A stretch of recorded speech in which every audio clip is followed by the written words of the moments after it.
Sowore was born in 1971, February, in Ondo State, Southwest Nigeria.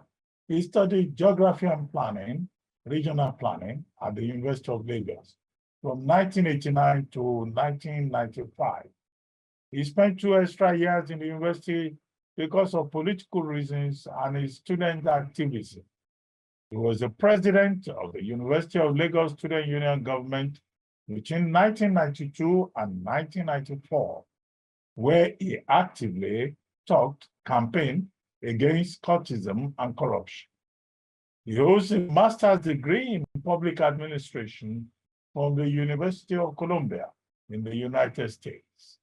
In 1989, Sowore took part in student demonstrations, protesting the conditions of an International Monetary Fund IMF loan of $120 million to be used for a Nigerian oil pipeline.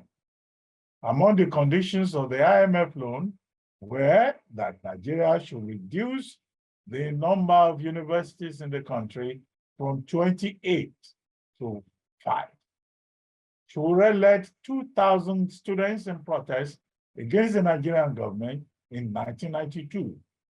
During the protests, the police started shooting, and 7 people were killed. Sowore was arrested and tortured. He was also involved in the demand for democratic government taking over military rule in June 12, 1993. This resulted in several arrests, detentions, and life-threatening treatment by government officials.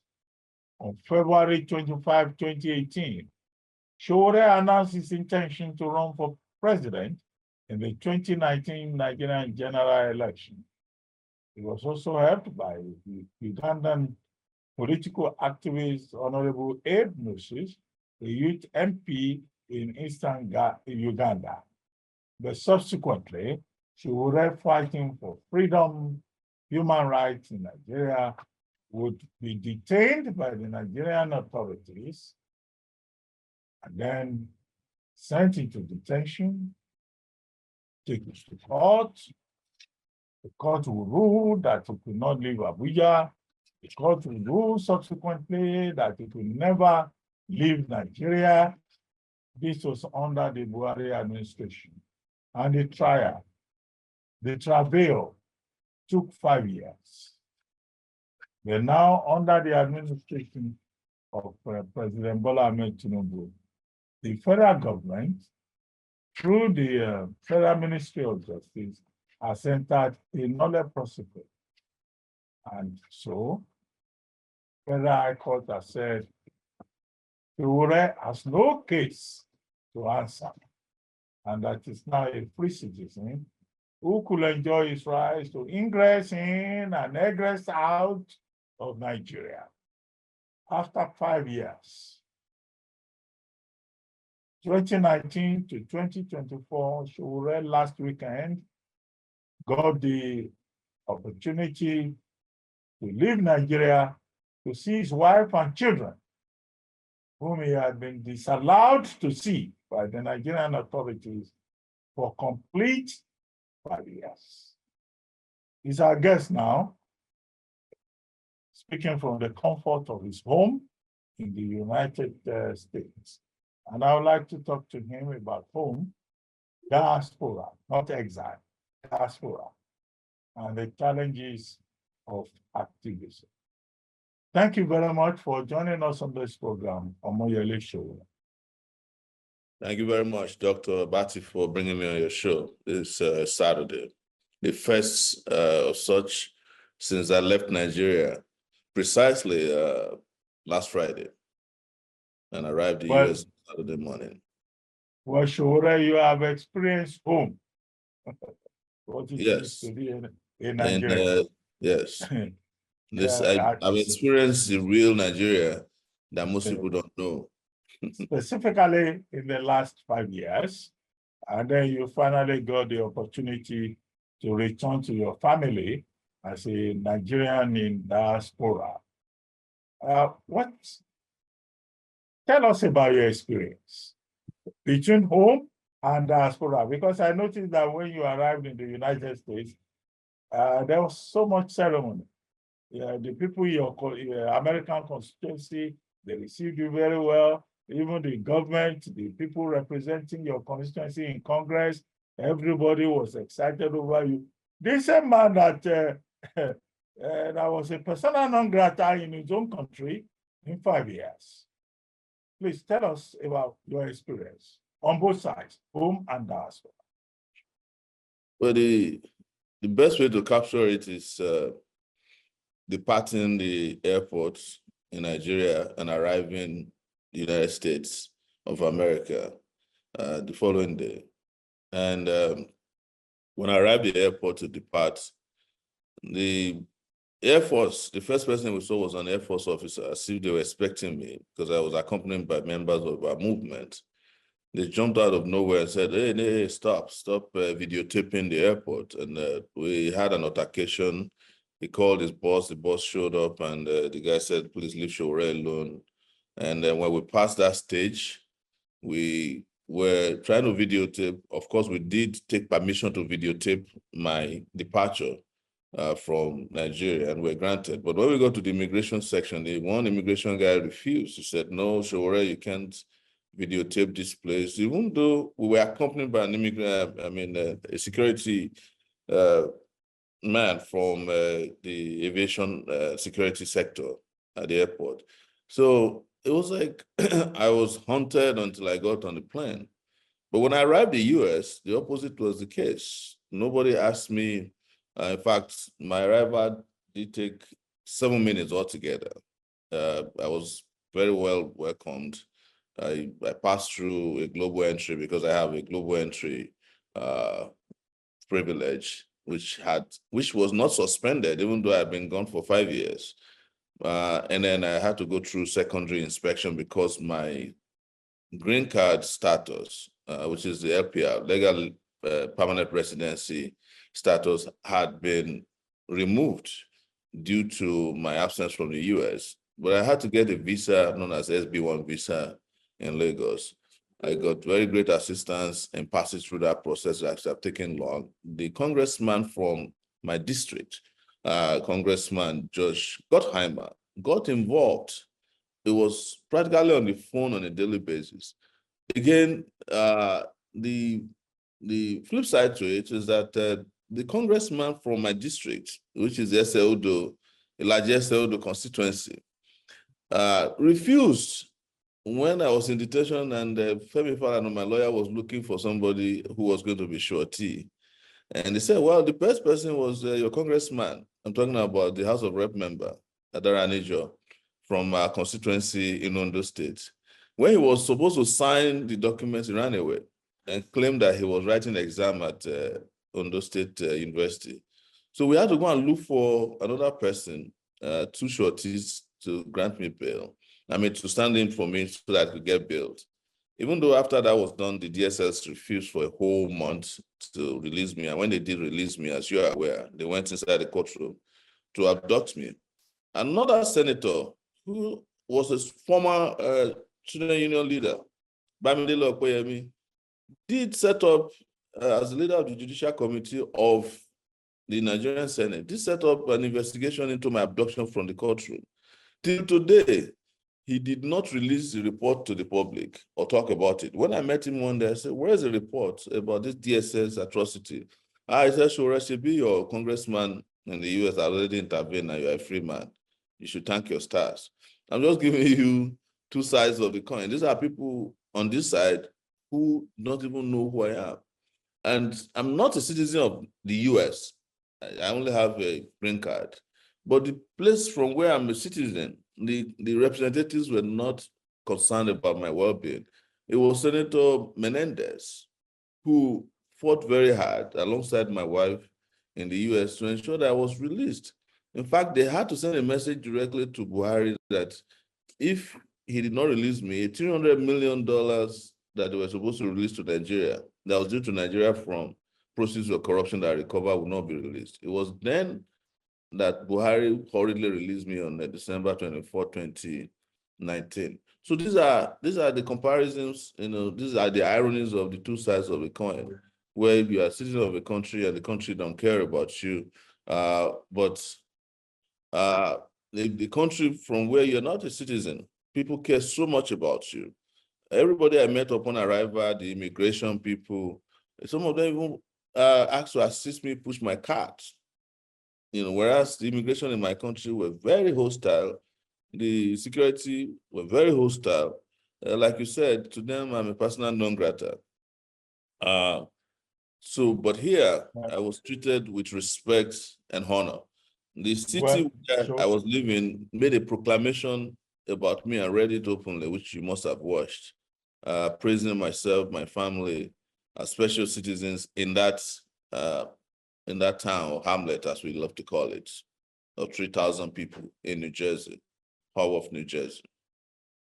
Okay, sure. Some people who don't understand how these things work will say, why would Nigeria reject a man that is their own citizen?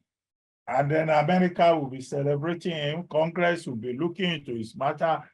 Some innocent Nigerians will say, well, this is what we're saying. America sends people here as agents. They take Nigerian people and they turn them into agents of America. Why would America consider you more important than Nigerians value you? You have been a presidential candidate in this country, and yet you seem to be more important to the Americans than to Nigerians. What is the problem? What is the difference? I think that, the American side of things have institutionalized values that are very keen to them. I mean, that are key to them. And these are values of respect for human rights and, the respect for human dignity. And soon as those values are ingrained in a system, then it's not difficult for them to follow through.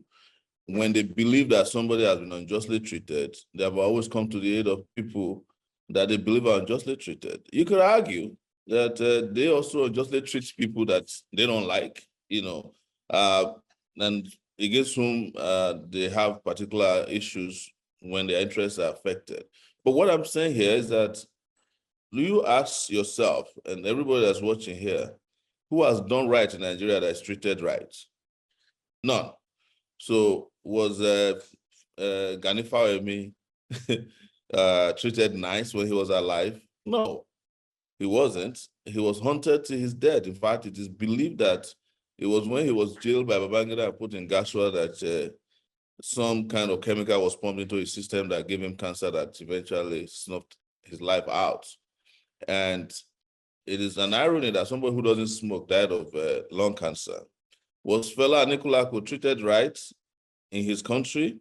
No. But you ask yourself today, what is known as global Afrobeats, which has become one of the categories even in America in the awards, the music award genre in the music award system, was made popular by Fela Anikulapo Kuti. There are over 75 bands in San Francisco alone that play Fela Anikulapo Kuti brand of Afrobeats. Did Nigeria treat Fela nice? No. I remember until a few weeks before his death, he was paraded like a common criminal by the NDLA led by one Bamayi at that time, Jeremiah Bamayi, and accused of being in possession of cannabis. They paraded him on NTA. So you tell me, which person in Nigeria does right that Nigeria treats nice? Was Ken Saro-Wiwa treated nice? An environmentalist of global acclaim? No, he was killed like a dog by the Abacha regime. So tell me which person is doing right. The value system in Nigeria treats criminals as the best. Go and look at the award system, their national award, and the names you find there, the ones that are GCON, MON, CFRs, they are common criminals. By definition of criminality, there are people who loot constituency projects. There are people who steal public funds. There are people who engage in criminal activities that are reported openly and get away with it. So what is that jungle about? It's about mistreating the righteous and the honest citizens and throwing overboard under the bus ordinary people.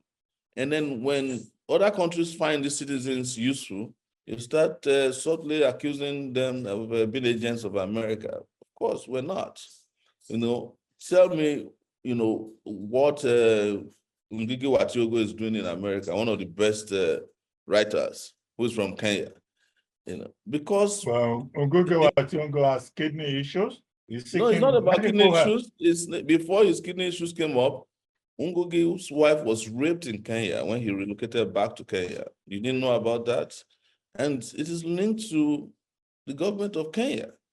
So it's an African problem that Africans mistreat his own people, the best amongst it, and rewards the worst amongst the citizens with the highest positions of the land. Drug dealers, criminals, kidnappers, killers, murderers are the people running the affairs of the continent, whereas writers, intellectuals, and activists are hunted, from street to street like dogs. That's why we have the situation we have on the continent the way it is. Okay, yeah, sure. I guess it will be right, perhaps, to congratulate you on your victory against the forces of oppression and repression in Nigeria. And to also say that I was expecting you to express gratitude to the Tinubu administration. It was the Buhari administration that kept you in Nigeria for 5 years and blocked all your fundamental human rights. But President Tinubu has been very magnanimous. He has asked the Minister of Justice and Attorney General of the Federation to enter a nolle prosequi. Are you very grateful to President Tinubu? No, my fundamental rights are not tied to those kind of magnanimity. In the first place, you cannot abuse somebody's right for 5 years, denying him of visitation and harmony or bonding with his family, and also take away his means of livelihood for 5 years. And you are part and parcel of the same political party. It's a continuation of the same government. You are asking me to be grateful to people who violated my rights, who are members of the same political party for 5 years. I think it should be the other way around, that they should be groveling and apologizing to me, my family members, for what happened. I wasn't the only person who was affected by this. Don't forget, my younger brother was assassinated on a highway between Ore and Benin on his way back from school at the age of 49, and nobody has told the world or explained what happened. My mom has been down with stroke over this matter, I'm sure, for the last 4 years. So when South Africa went through apartheid and they had to end apartheid, what did they do? They apologized and invited back all the apartheid activists. Some of them are the ones in charge of power today because they realized the monumental injustice done to them. But, our own shallow way of thinking is that, we should be magnanimous to President Tinubu. Is President Tinubu not part of the ruling party? Was he not there when I was unjustly detained, arrested? Did he say a word? Was he not the one who said he will continue with the policies of the Buhari regime? So where would he where would it come from? Why would I thank him for letting me go when I've already told them from day one that there's no evidence, there's no case here? That's what we presented in court. And they knew it. But let me shock you. When the Tinubu regime came into power, they started sending more lawyers to court. In fact, one of the lawyers, one Miriam Okore, asked me to shut up in court. I had to take exception to it in front of the judge that, who do you think you are? And then she stopped coming to court. It was when they realized that we're not going to take this line down that they stopped the nonsense that they started. But don't forget that while at it, I still have, the police is still prosecuting me for cyber stalking one senator, Nedu Woko. Are they not part of the Tinubu regime? While I was at it, I also have another case at the Chief Magistrate Court in Abuja, Wuse 2, for conduct likely to breach public peace. They have not discontinued those cases. So it shows to you that, they're just playing games. But I think they are the ones who should be grateful to me for remaining a peace-loving citizen of Nigeria, despite all the atrocities committed against me, members of my family, both immediate and extended, and against my fundamental rights. Okay, so people that I should be thankful to all the young people in Nigeria who are members of our movement. The media, I will not stop saying it. The media did a fantastic job during my arrest and detention. And also all these other persons around the world, particularly people in diaspora who were supporting me, some of them sending monetary support, my wife, my kids, this Congressman Josh Gottheimer, and Senator Menendez, and most importantly, my lawyer, Femi Falana, who stood firmly throughout the case. Every time he appeared in court, he told them they were wasting their time. And that was what came to pass. So the people that should be apologizing, though, are members of the regime and the political party known as the APC, who were the people who started this atrocity against my person and have done so much damage to the people of Nigeria in the last 8 years or more. okay, Sowore, if you say that there are still other matters in the court that have not been resolved, so does that mean that you are going to return to Nigeria very soon?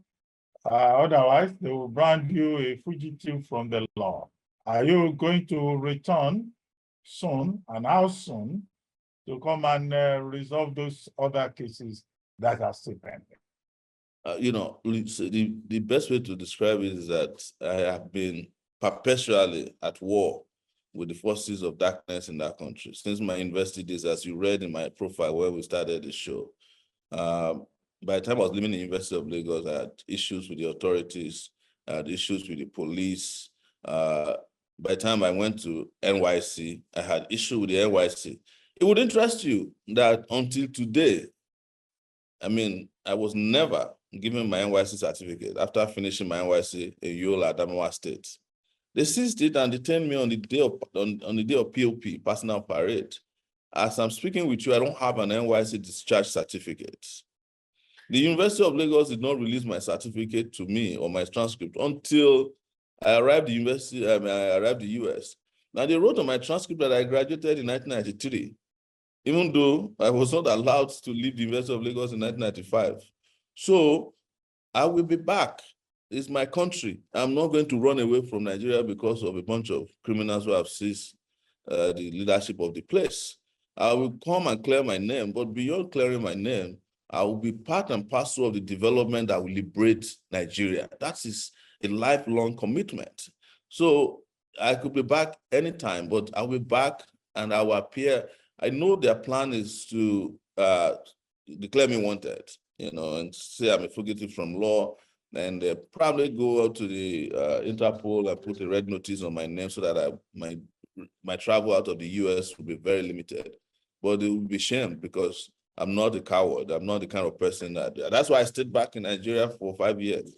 They were hoping that I would run through the border one day and just disappear because I had the ability to leave the country if I wanted to, but I can't keep running away from these people perpetually. It's not possible. So rest assured that I'll be back to clear my name and ensure that those things are put aside, and that we continue the struggle for liberation of Nigeria. But will you run? Unstoppable. But will you run for the presidency of Nigeria again? President Tinubu says he has taken us out of a dark tunnel, and that there is hope for the future, and that anybody who is aggrieved should look forward to 2027. But what Tinubu supporters say is that this is a president who is performing, who is giving us hope. So when you say you will return, are you going to return in 2027 or much later to allow President Tinubu to establish this hope mantra that he keeps preaching? Well, there's this popular saying that if you see a light at the end of a Nigerian tunnel, at this time, it is that of an oncoming train, another oncoming train. So that's what the hope mantra is all about. And it's going to crash into the Nigerian people. It has already crashed into their livelihoods, their economic power. It has crashed into their rights and dignity. And I don't know where you meet Tinubu supporters who are saying that the hope mantra has been established when people are dying of hunger, starvation, and inability to cope with the economic situations in the country. You are talking to someone who just left Nigeria last Friday, so it's not like I left 20 years ago. So it's terrible, the situation of electricity, of crime and insecurity, the inability of young people across the country to get employment, inability of young people to pay school fees, and the general atmosphere of hopelessness in the country, I think is unprecedented in recent history. So, and with regards to, if I'm coming back to run for office, I've always said it that my political life or career is not tied to election cycles. I run every day for the betterment of Nigeria. So that is what I'm about. I'm not waiting for 2027. I'm not a perennial contestant like the man in Dubai who contests, loses, and runs back to Dubai. I don't operate on those planes. But what will you say about the political future of Nigeria?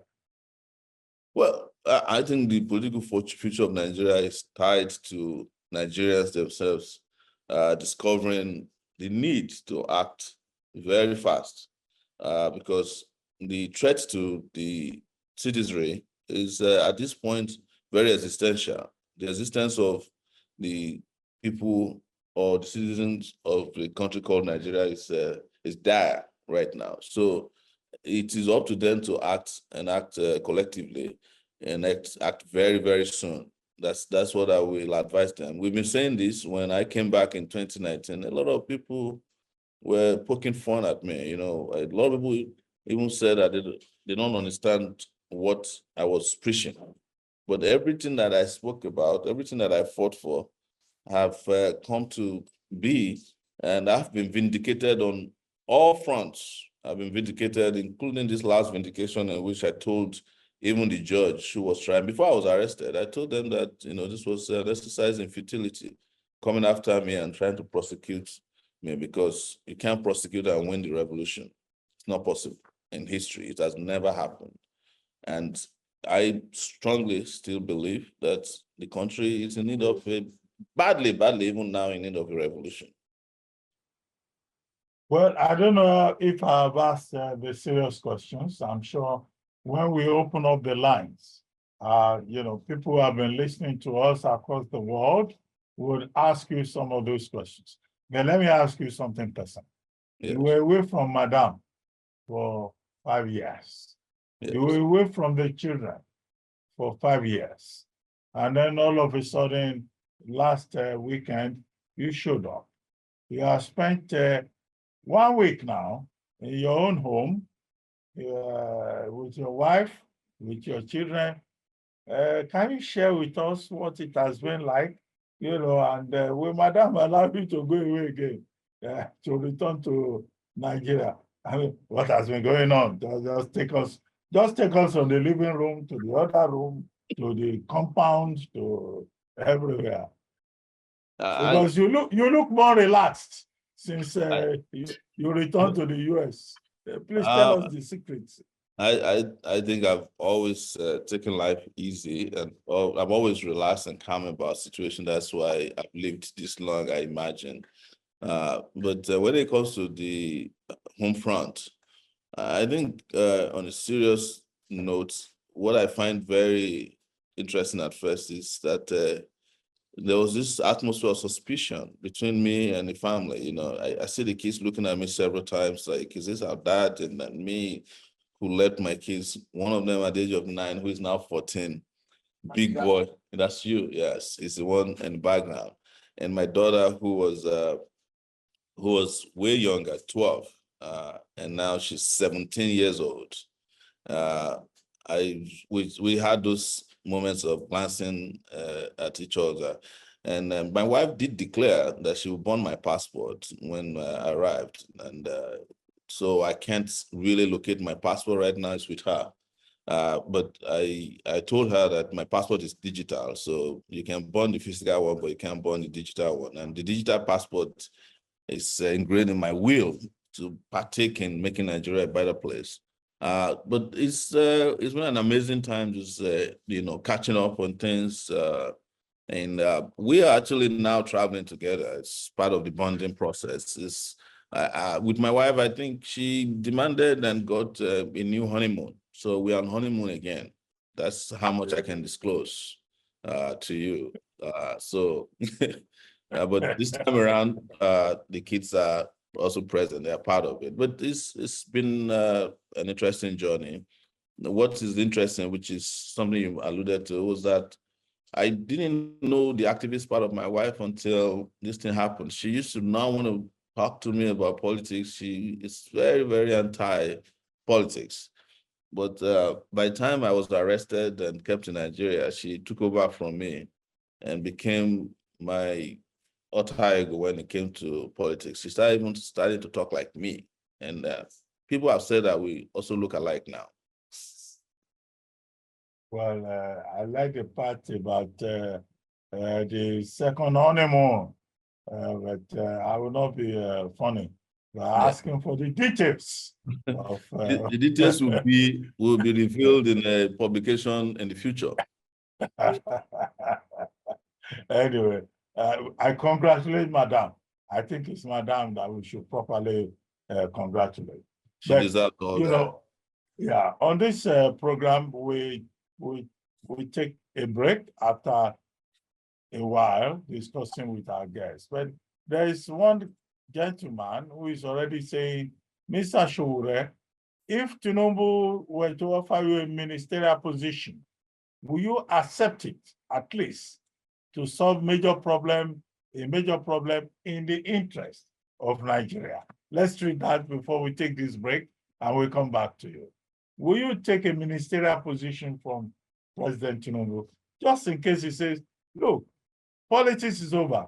This is governance time. Sowore, come and work with us. No, the answer is capital no. And it's important to mention that this is not the first time people have said this, and I've been very clear about it, that I'm not a product of ministerial position. I know what I want for Nigeria, and that's what I've gone for. And I've also been offered positions in the past, which is it's not necessarily discussing this because I'm not interested in a ministerial position. I'm not trying to be a minister. No, this has never been my goal. I'm not an opportunist who would come to Nigeria and be looking for a position or be angling for a position of any type, not me. Okay, on that note, Omoyele Sowore, let's take a brief break, a very short break, and then we'll come back to you and allow persons who would also like to engage with you, ask you questions, make observations as the program continues. We'll take this short break right now. If you want to be part of this conversation, you can call us on 07001051 1051. You can also leave a comment on our WhatsApp number 09099164403. You can also join us on social media accounts at City1051 on Zoom, Instagram, and Facebook. We'll take the break now, and we'll come right back to Comrade Omoyele Sowore.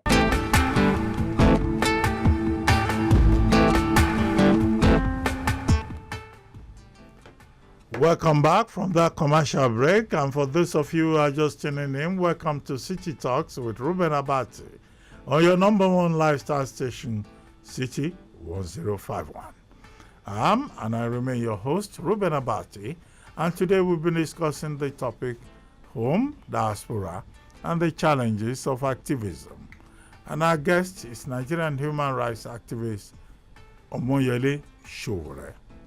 Again, remember, if you want to be part of this conversation, you can call us on 0700-1051-1051 and on WhatsApp 09099164403 and on our social media accounts at City1051 on Zoom, Instagram, and Facebook.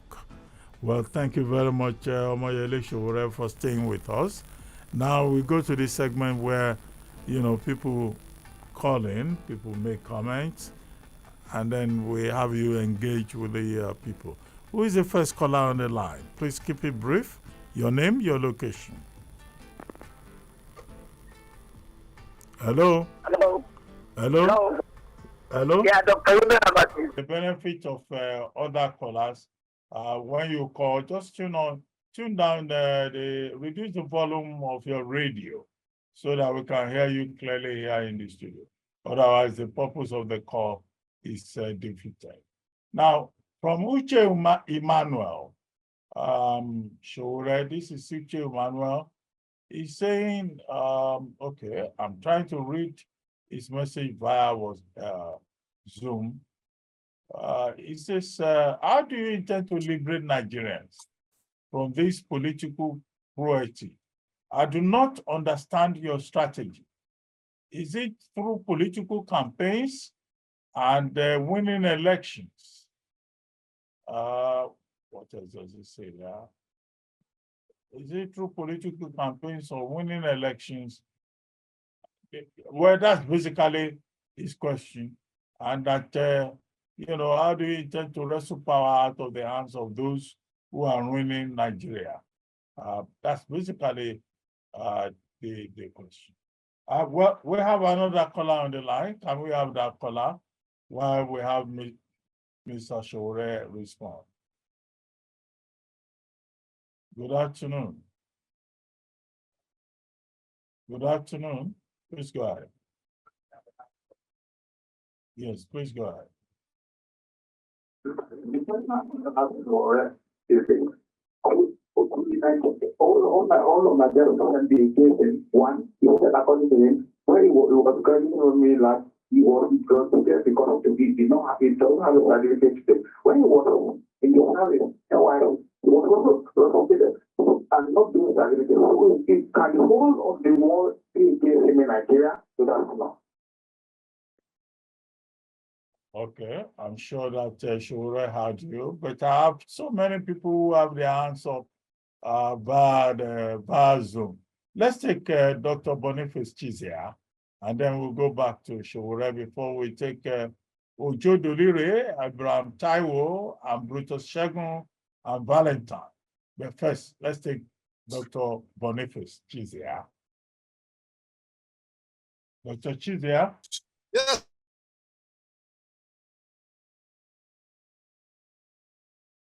Hello, Dr. Okay, Chizia. all right, okay, yes, Ruben, thank you very much. Well, okay, Sowore, well, I'm one of your fans, and I say congratulations for what you're doing. I think the thing to say, I just want to make some comments. It's not easy. I can't do what you're doing. You must have it in your gene. There are not many of your type can go through what you are going through. So if you go back in your life, you see that you've been an activist. So it's something that it's a calling you have, and well, don't blame God for it. So we pray that whatever goals you have, that you would achieve it. Well, you have an environment where all of us know merit is not the issue. So we don't go for merit. Everything is about personal aggrandizement. What is the need for me?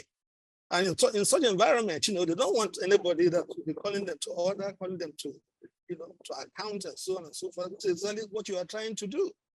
So my prayer for you is that your tribe should increase, and then Nigeria will need more of people of your type.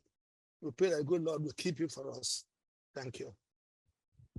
Thank you very much, Dr. Chizia. That's more of a prayer rather than an inquiry.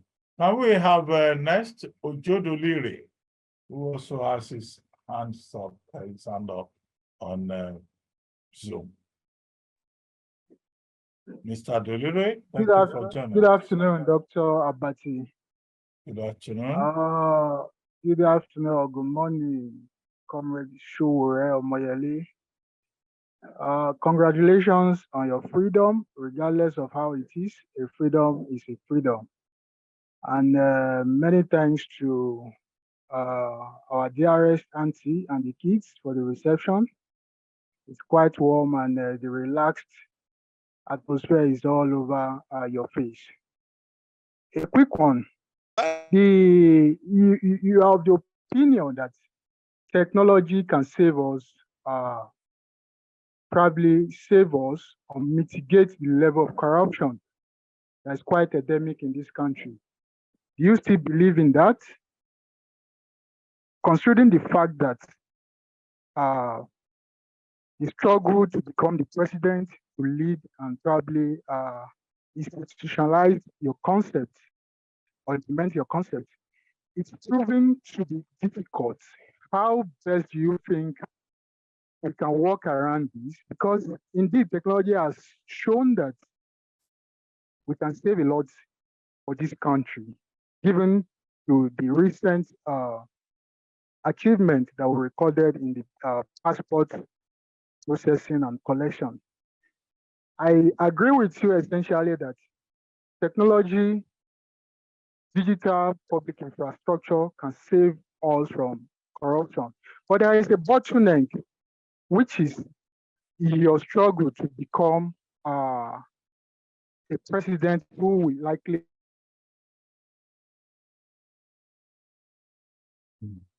Hello, are you there? Are you still with us? YS?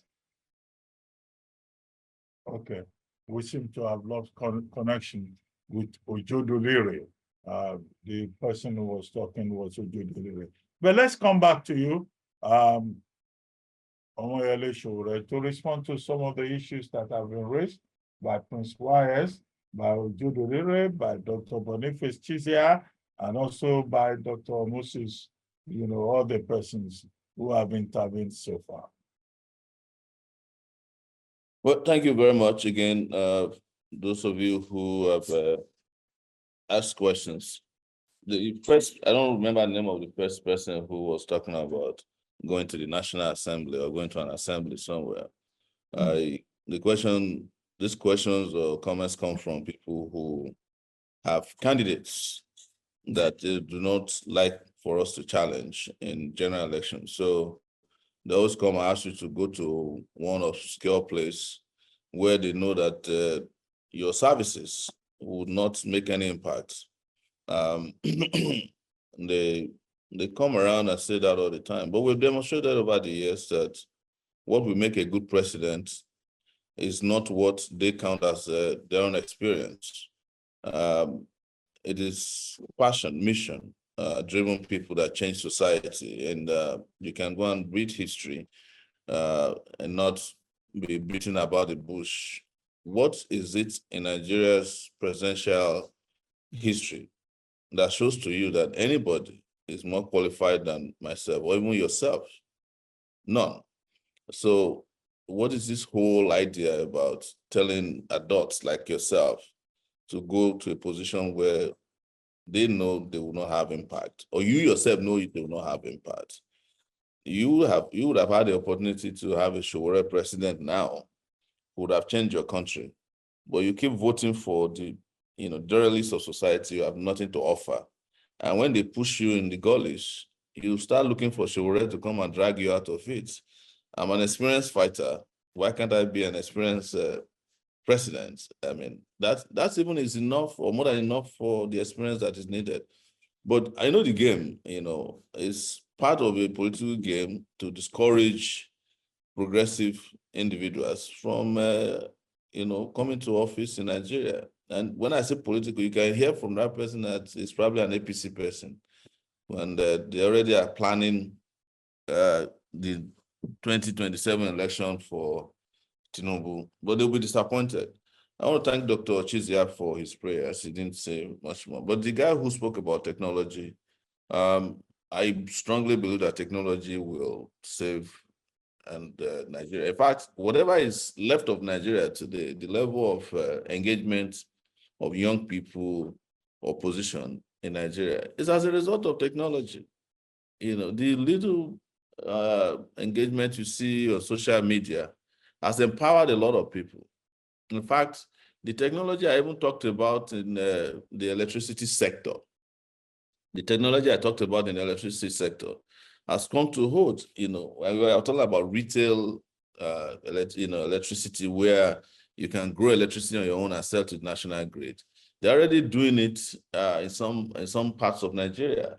Some guy approached me last year and wanted me to take him to the village heads so that they can provide solar or wind power for our village.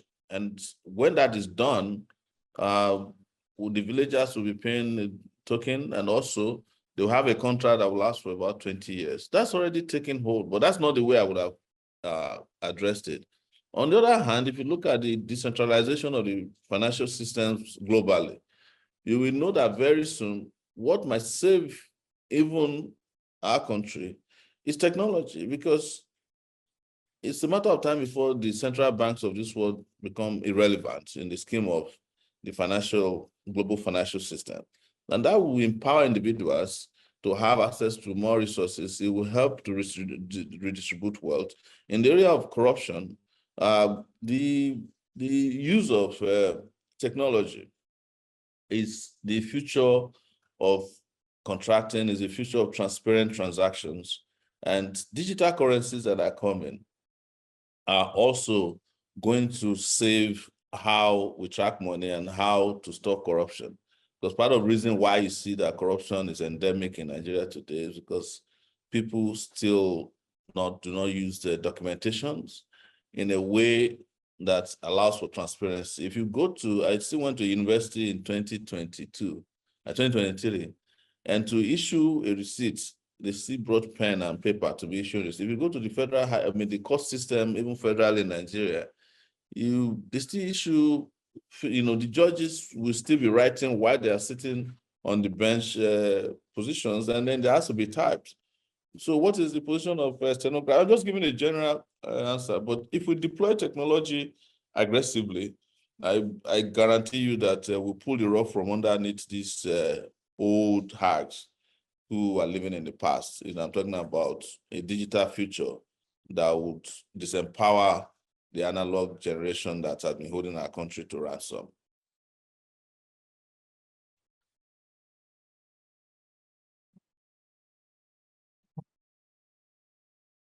Well, I mean, there we are. We have this very interesting conversation about issues of interest in the country. And we have our guest, Sowore, with us. We have other callers who are on the line. There's another caller that is right there on the line. And let's take this other caller so that he can respond to him.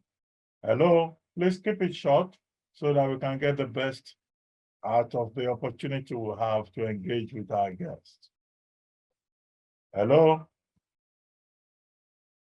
Hello? Okay. Yes, please go ahead. Yeah. Your intervention, please. Yes. And I want to say 100% that it does not need to thank anybody for dragging it. Nobody can drag it fundamental right. I agree with him on that. We should not thank anybody, especially those who are still participating in another Nigeria.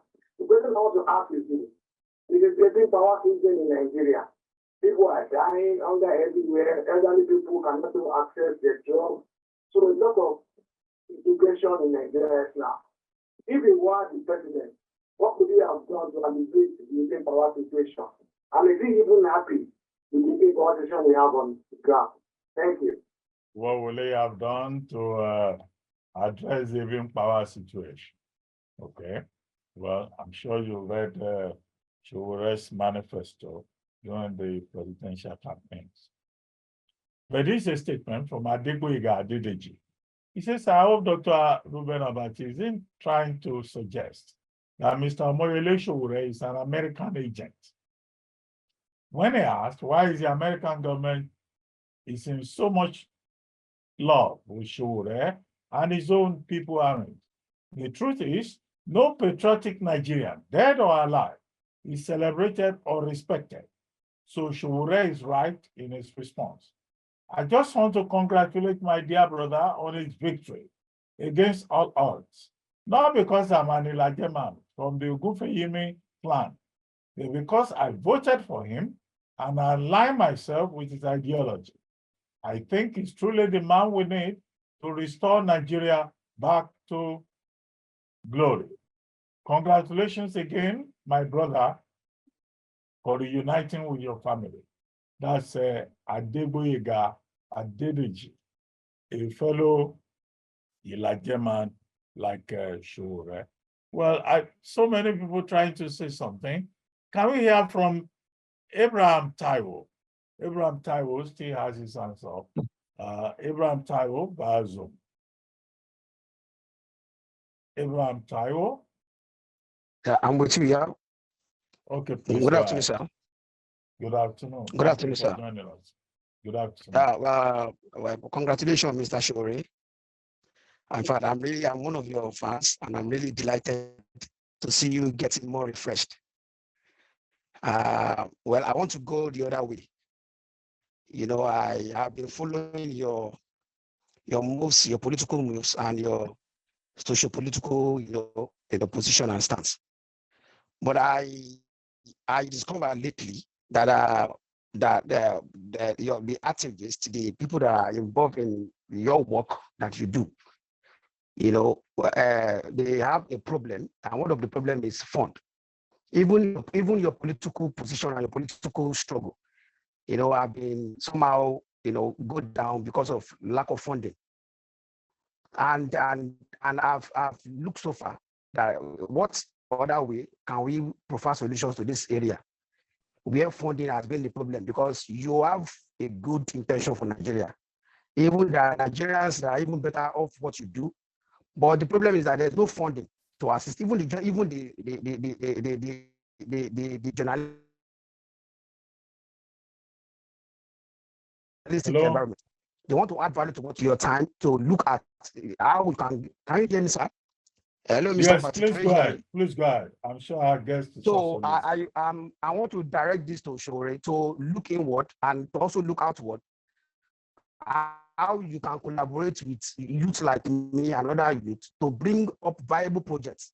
I mean, viable projects that will bring funds to your movement outside the political environment, that will bring value to your system, that will create more funds. At the end of the day, you'll be able to engender the political intentions that you have for Nigeria.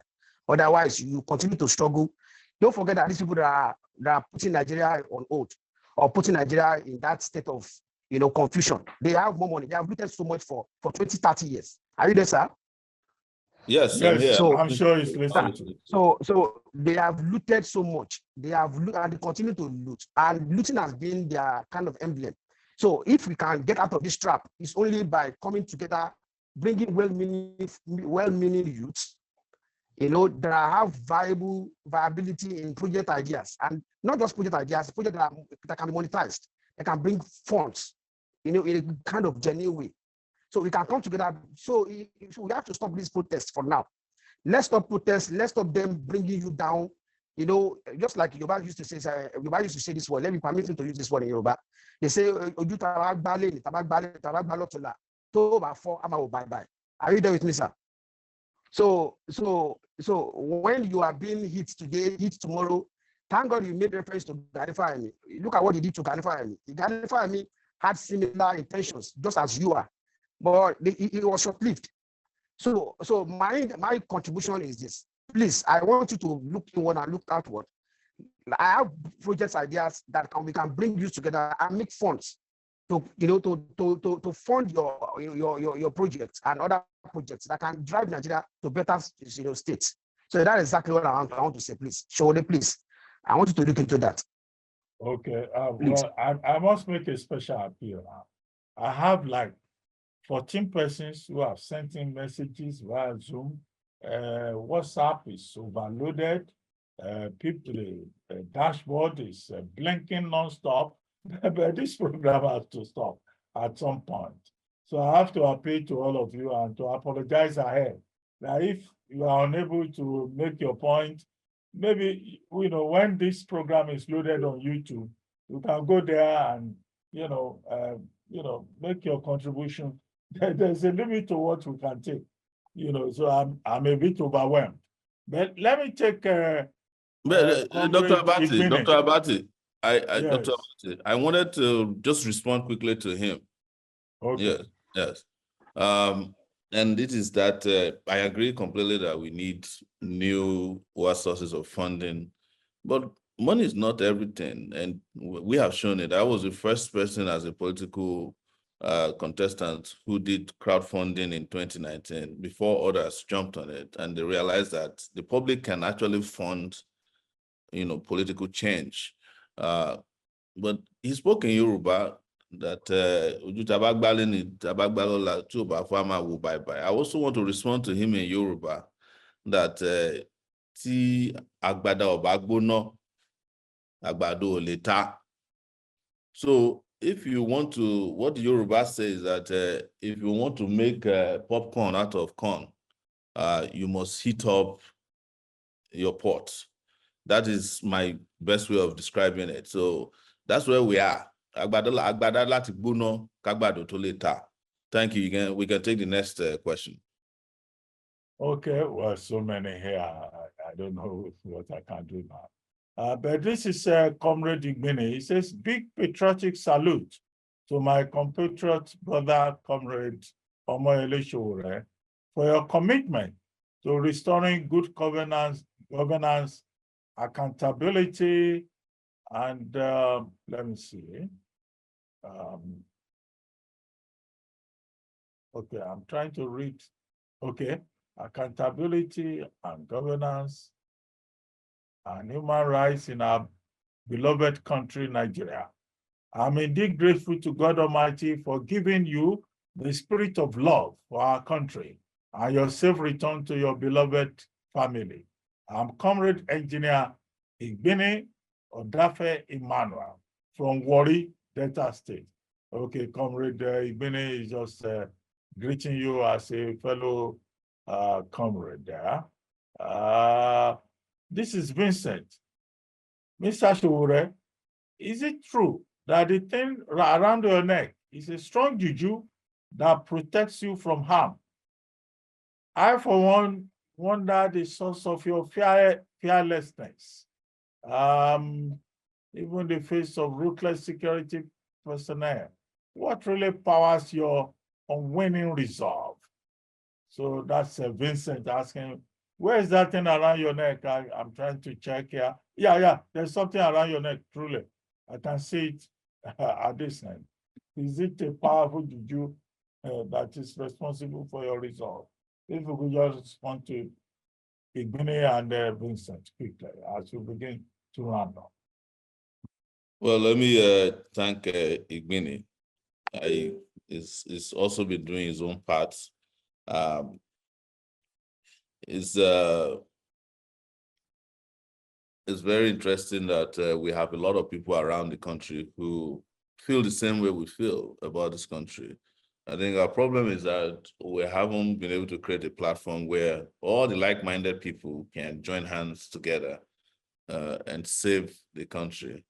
And when sometimes we want to join hands together, you see distractions left, right, and center.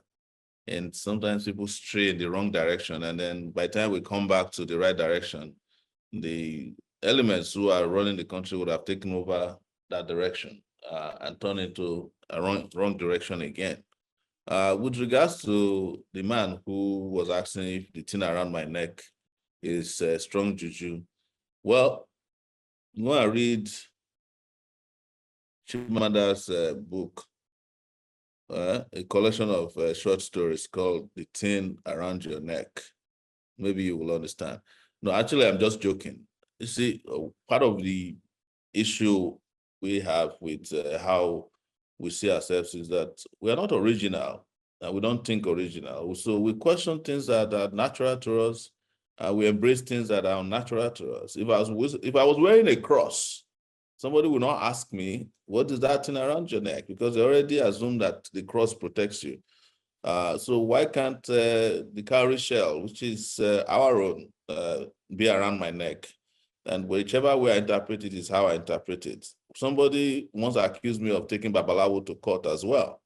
But there were times that I also went to that courtroom with pastors and an imam, and nobody asked about it. So, well, this is part of why we need to re-Africanize ourselves.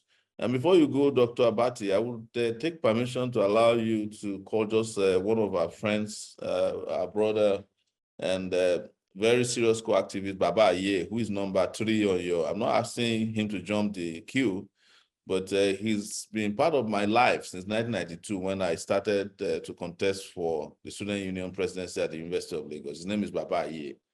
I can see Baba Aye here. I can see Jegede. I just want to ask your permission to let him say a word or two.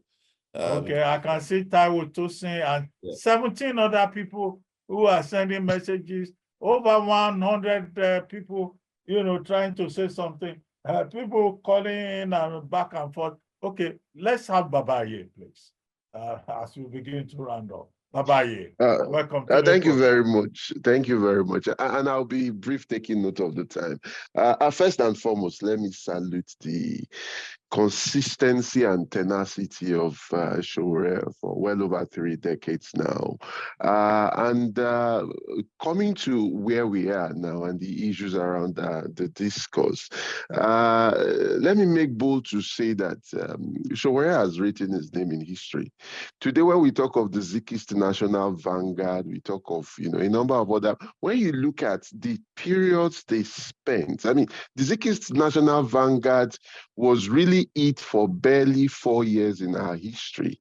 And it did not have more than 1,000 cadres around the country. And I think one of the greatest, I would say, thumbs up for the role of Sowore in history is from the PRP Revolutionary Vanguard, which has a consistent lineage from the NEPU era. And I mean, for that party, which is the longest standing left party in the country, to appreciate this, and which led to the AAC-PRP Revolutionary Vanguard Alliance towards last year's election, is very, very significant. Now, with regards to our politics, this Sowore presidency, I think people miss it a lot. Look at even other countries. You see how ideas and principles inform politics, and putting forward alternatives even pushes the nature, the context, and dynamics of narratives. I give an example.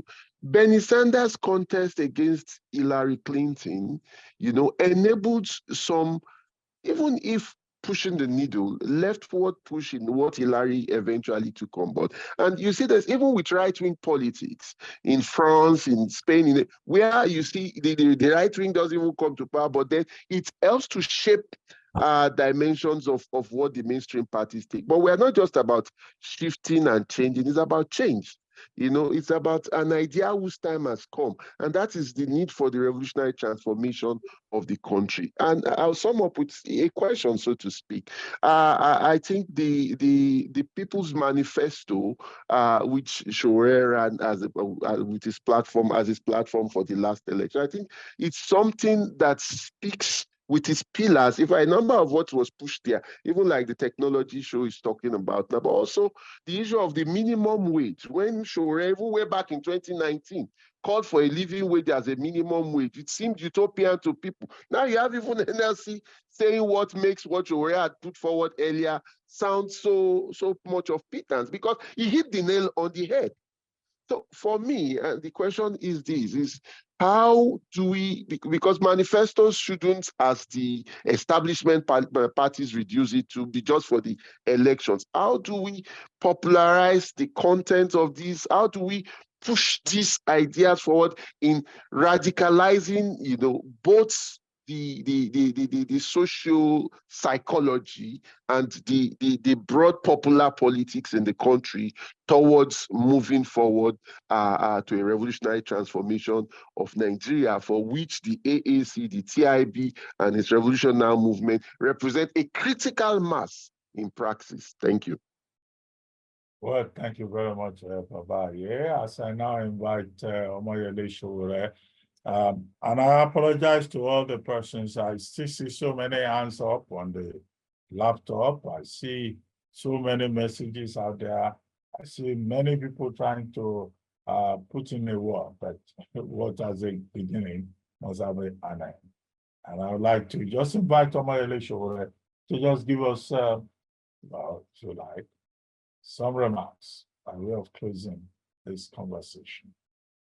Back to you, Omoyele. So thank you so much, Dr. Abati, for providing the platform today. Like I said, this is my first interview since I left Nigeria last Friday. I mean, on a Nigerian station. I've been interviewed a couple of times by American stations, and there's no way we can summarize our ideas. There's no closing argument yet because, as a lawyer, you know it. We are still fully in brief. We are still fighting this battle and the struggle. And I want to just quickly answer some people who I saw here who said, what do I think about how to fight the struggle? And I like to always remember what Malcolm X said, but it says by every means necessary, because it's existential. We must liberate ourselves from these neo-colonial masters who have hijacked our country. And I'm in a mood for appreciation these days. I'm appreciating because people talk less about others who ran into trouble while I was, whereas we talk about my family, reuniting with my family, talking about memory of my dead brother. Not also forget that when we had revolution now in 2019, a lot of young people were arrested and some of them were detained across the country. And they continue to carry on throughout my state. There's some two guys, Victor and Larry, who were detained for over 3 months in Kogi State. Yaya Bello detained them because they were pasting Buhari must go posters. And when they came out of detention, they went to give thanks to in a church, Dunamis Church. And the pastor handed them over to the DSS and they spent another 30 days in detention. These young people are also to be appreciated and praised for their resilience. And so many of them who are just, who threw their lives on the line, just championing the struggle for liberation in the country. I want to use this opportunity to appreciate them. And like I promised, I will be back, and I'll be back pretty soon to continue on the ground. But this is a global struggle that involves everybody, both at home and abroad. And I straddle both places. I'm a home person now, just as I'm an abroadian, as they say locally in Nigeria. I'm in the diaspora, and I'm back to also galvanize the diaspora to see the need to be united, to present the united front, because we have the resources, we have the capacity. In fact, it is diaspora that is practically helping the Nigerian economy run now through our little contributions that we make. And that also answers the issue of funding. If the diaspora is serious, little funds here and there, $1 here and there committed to this struggle will make all the difference. But in doing it, we must also be transparent about it. We must ensure that there's a whole lot of it that is known or publicly known, that's what I'm committed to. And like I always say to people, there are now new currencies in town to fight these economic and political battles. Lots of it, digital currencies out there. So we'll talk more about this. Part of what I want to do when I rest and when I'm released from house arrest is to tour again the diaspora community around the world and speak to how we can unite and push these elements out of power and restore our country to real glory. I want to thank you once again and have a pleasant weekend, Dr. Abati. Well, thank you very much, Omoyele Sowore, and my own input into all of this is please enjoy the house arrest very much. Thank you.